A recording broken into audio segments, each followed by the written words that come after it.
Treene was saying goodbye to her parents and family and friends. She was from Alaska. She was sulky-eyed. And she was a brilliant sailing boat sailor. She was heading to France to a place called Vendor in France. Could go do the round-the-world yacht race.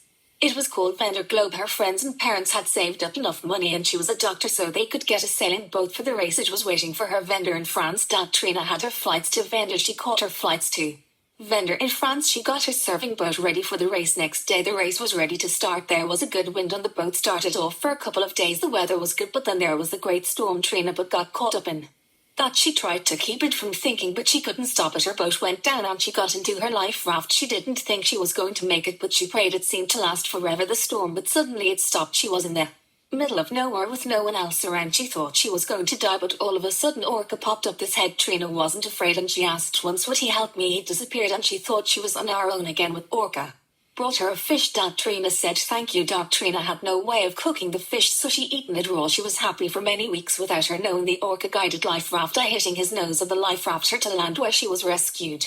People could not believe her story, but she went down to the beach and went into the water and Orca came over to her. People could see she was telling the truth. All said thank you, Uncle Whale. The end.